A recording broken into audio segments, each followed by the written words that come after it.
निर्वाचनपछि आफ्नो नेतृत्वमा सरकार बनाउने लक्ष्य सहित नेपाली कांग्रेसको चुनावी घोषणापत्र सार्वजनिक। समुन्नत नेपालको मार्गचित्र सहित आर्थिक विकासका एजेन्डा मुख्य प्राथमिकतामा। एमाले सहित मधेस केन्द्रित दलहरू चुनावी घोषणापत्र सार्वजनिक गर्ने अन्तिम तयारीमा। कोभिड महामारी नियन्त्रणका लागि चीन सरकारले 3 महिनादेखि लागू गरेका नियम विरुद्ध तिब्बतको ल्हासामा विरोध प्रदर्शन। जनजीवन कष्टकर बनेको गुनासो। र साफ अन्डर 15 महिला च्याम्पियनसिपमा सहभागिता जनाउन नेपाली राष्ट्रिय महिला फुटबल टोली आज बंगलादेश जाँदै। नमस्कार, कान्तिपुर डायरीका साथमा तुलसी र म पूजनी। समाचार अब विस्तारमा। संविधान र संघीयतालाई सबल बनाउने विषयलाई समेटेर नेपाली कांग्रेसले आसन्न निर्वाचनका लागि पार्टीको घोषणापत्र सार्वजनिक गरेको छ। सानेपा स्थित पार्टी मुख्य कार्यालयमा आज प्रधानमन्त्री समेत रहेका पार्टी सभापति शेरबहादुर देउवा तथा पार्टी पदाधिकारी र घोषणापत्र लेखन समिति सदस्यहरूले सार्वजनिक गरेका हुन्।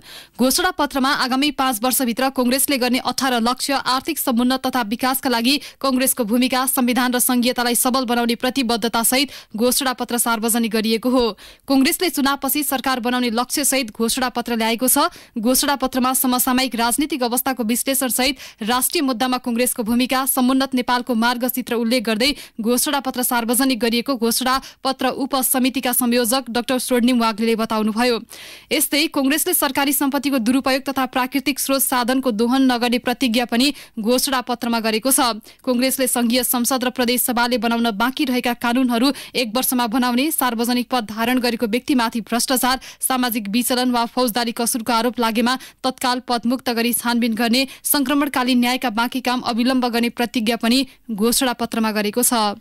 यस्तै कांग्रेसले स्वास्थ्य, रोजगारी, वातावरण संरक्षणलाई पनि ध्यानमा राखेर केही कार्यक्रम अघि सारेको छ। 3 वर्ष मुनि र 73 वर्ष माथिका नागरिकलाई निशुल्क उपचारको व्यवस्था गर्ने घोषणापत्रमा उल्लेख गरिएको छ भने मुलुकमा स्वास्थ्य बिमितको संख्या 100% पुर्याउने पनि उल्लेख गरिएको छ।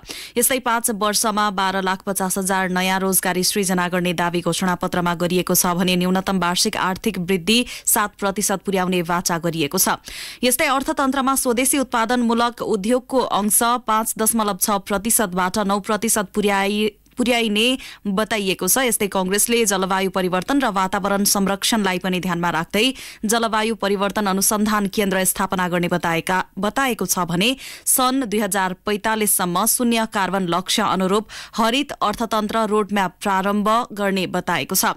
यस्तै वार्षिक 20 लाख पर्यटक नेपाल भित्र्याउने प्रतिज्ञा पनि घोषणापत्रमा उल्लेख गरिएको छ। घोषणापत्र मस्यौदा समितिका संयोजक एवं महामन्त्री विश्वप्रकाश शर्मा संयोजक रहेको कांग्रेसको घोषणापत्र तयारी समितिले 2 वटा उपसमिति गठन गरेर काम गरेको थियो। समितिले अध्ययन र विश्लेषण उपसमिति र प्रारम्भिक मस्यौदा उपसमिति गठन गरेको थियो।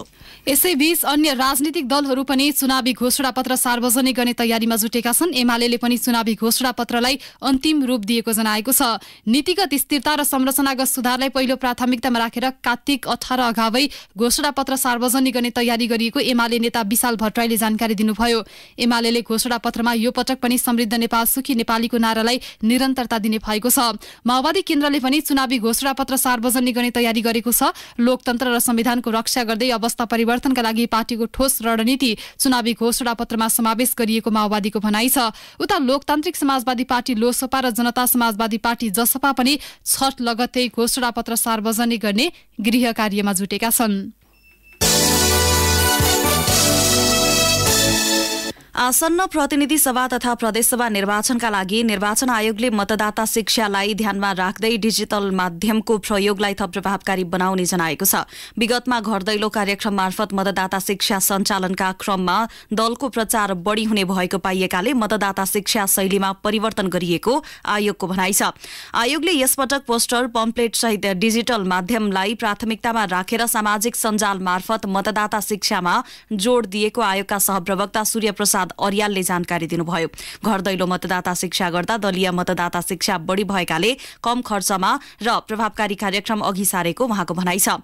आयोगले पछिल्लो समय आफ्नै सामाजिक सञ्जाल पदाधिकारीको पेजबाट सामग्रीको प्रचार प्रसारमा तीव्रता दिएको छ। गत स्थानीय तह निर्वाचनमा पनि घर दैलो कार्यक्रममा 40 करोड़ भन्दा बढ़ी खर्च गरेर घर दैलोमा पठाएको कर्मचारीले दलको प्रचार गरेका पाइएकाले पनि यसपटक फरक रूपमा मतदाता शिक्षा प्रदान गर्न लागि आयोगले जनाएको छ।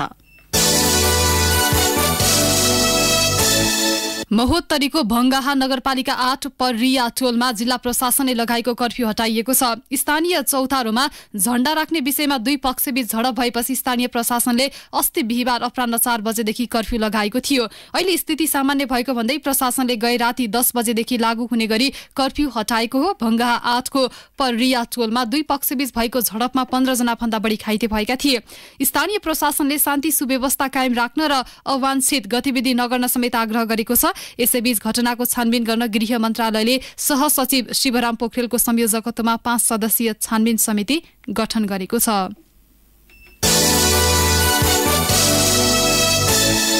विश्व पक्षघात दिवस आज विश्वभर विभिन्न कार्यक्रम गरी मनाइँदैछ। प्रत्येक वर्ष अक्टोबर 29 का दिन विश्वभर पक्षघात दिवस मनाउने गरिएकाले नेपालमा पनि आज विभिन्न कार्यक्रम गरी मनाइँदैछ। एक जटिल शारीरिक अवस्थाका रूपमा रहेको पक्षघात मस्तिष्कको कुनै भागमा रक्त सञ्चार नभएमा हुने गर्दछ। मस्तिष्कमा अक्सिजन तथा पोषक तत्वको कमी भएमा रक्त धमनीमा रगत जम्मा भएर अवरोध हुँदा मस्तिष्कले आफ्नो नियन्त्रण गुमाउँछ र यसलाई नै पक्षघात भनिन्छ। समयमै यसको उपचार नगरे मस्तिष्क सधैँका लागि खराब हुनुका साथै व्यक्तिको मृत्यु समेत हुन सक्छ। उच्च रक्तचाप, मधुमेह, मोटोपन, धूम्रपान, असन्तुलित आहार र मुटुको चाल गडबड हुँदा पक्षघातको सम्भावना हुने चिकित्सकहरू बताउँछन्। नेपालमा पक्षघात भएका मध्ये 10% को मृत्यु हुने गरेको तथ्याङ्क छ। सल्यानमा यो वर्ष धान उत्पादन गत वर्षकै हाराहारीमा हुने अनुमान गरिएको छ। गत असोजको तेस्रो सातातिर परेको अविरल वर्षातले जिल्लाका विभिन्न स्थानमा धानबारीमा क्षति पुर्याएको र समयमै मल प्रयोग गर्न नपाइएपछि धान उत्पादनमा गिरावट आउने आकलन गरिएको थियो। तर त्यसको असर धान उत्पादनको समग्र ग्राफमा खासै नपरेको कृषि विकास कार्यालय सल्यानका सूचना अधिकारी रेशम बहादुर बस्नेत बताउनुहुन्छ। यसपालि धानबालीमा गिरावट नआउने र गत वर्षकै हाराहारीमा धान उत्पादन हुने उहाँले बताउनुभयो। उहाँका अनुसार गत वर्ष किसानले 7,072 हेक्टर खेतमा धान लगाएर 29,353 मेट्रिक टन उत्पादन भएको थियो। यसपालि पनि उही हाराहारीमा उत्पादन हुने बस्नेतले बताउनुभयो। कान्तिपुर डायरीमा अब ब्रेकको पालो। ब्रेकपछि कान्तिपुर डायरीमा अब अन्तर्राष्ट्रिय प्रसंग। कोविड महामारी नियन्त्रणका लागि चीन सरकारले लागू गरेका कठोर नियम विरुद्ध तिब्बतको ल्हासामा विरोध प्रदर्शन भइरहेका छन्। चीनमा विरलै मात्रै यस्ता प्रदर्शन हुने गर्छन्। त्यहाँ झण्डै 3 महिना यता लकडाउन जारी छ। कोविडको नयाँ संक्रमण देखा परेपछि नियन्त्रणका लागि भन्दै पछिल्लो प्रतिबन्धहरू जारी गरिएका थिए। सरकारी प्रतिबन्धका कारण लामो समयसम्म घरमै थुनिएर बस्नुपर्दा दैनिक जनजीवन कष्टकर बनेको र कामकाजै प्रभावित भएको भन्दै उनीहरू प्रदर्शनमा उत्रिएका हुन्। यद्यपि शून्य कोविडको नीति लिएको चीन सरकारले भने कुनै ठोस निर्णय गरेको छैन। चीनको वुहान सहित 28 शहरमा अझै लकडाउन जारी छ, जसका कारण सर्वसाधारणको दैनिकी कष्टकर बनेको छ। रुसी अधिकारीहरूले युक्रेनी दक्षिण सहर खेर्सनबाट सर्वसाधारणलाई बाहिर निकाल्ने अभियान पूरा भएको दावी गरेको छ। कम्तीमा 70,000 नागरिकहरूलाई डिनिप्रो नदी पार गराइएको मस्कोले दावी गरेको हो। यसैबीच रुसले आवश्यक 3 लाख अतिरिक्त सेना परिचालन गरेको बताएको छ। रक्षा मन्त्री सर्गेई शोइगुले 41,000लाई युक्रेनको युद्ध भूमिमा तैनात गरिसकिएको बताउनु भएको छ। उता युक्रेनी राष्ट्रपति भ्लोदिमिर जेलेन्स्कीले परिचालित रुसी सेना कमजोर रहेको दावी गर्नु भएको छ। राष्ट्रपति जेलेन्स्कीले सम्पूर्ण स्वास्थ्य सेवा प्रणाली र अन्य महत्त्वपूर्ण पूर्वाधार भत्काएर रुसले खेर्सन क्षेत्रलाई सभ्यताविहीन क्षेत्र बनाउन खोजेको आरोप पनि लगाउनुभयो। युक्रेनको दक्षिणी खेर्सन क्षेत्र गत महिना रुसी राष्ट्रपति पुटिनले विलय भएको घोषणा गरेको युक्रेनको 4 क्षेत्रमध्ये एक हो। रुसको आक्रमण सुरु भएको केही समयपछि खेर्सन सहर कब्जा गरिएको थियो। तर हालैका हप्तामा युक्रेनी सेनाले डिनिप्रोको किनारमा रहेको इलाकालाई निरन्तर रूपमा कब्जा गर्न थालेपछि दुई देशबीचको युद्ध थप चर्किएको बीबीसीले जनाएको छ।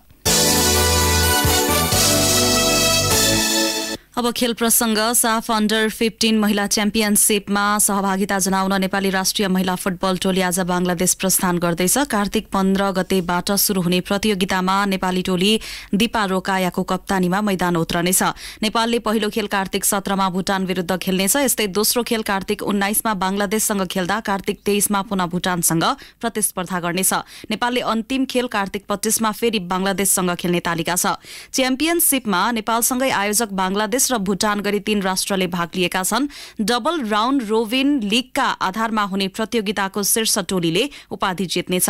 अखिल नेपाल फुटबल संघ एन्फाले हिजै एक कार्यक्रमका बीच टोलीको विदाई गरेको थियो।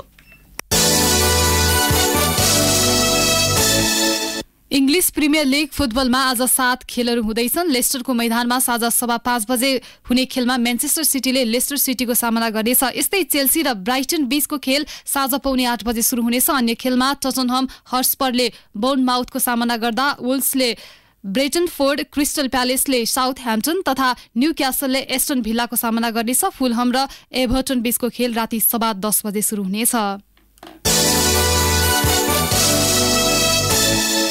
अस्ट्रेलियामा जारी आईसीसी टी20 विश्वकप क्रिकेटमा आज न्यूजील्याण्ड र श्रीलंका बीच प्रतिस्पर्धा हुँदैछ। सिडनीमा हुने खेल नेपाली समयअनुसार दिउँसो 1:15 बजे सुरु हुनेछ।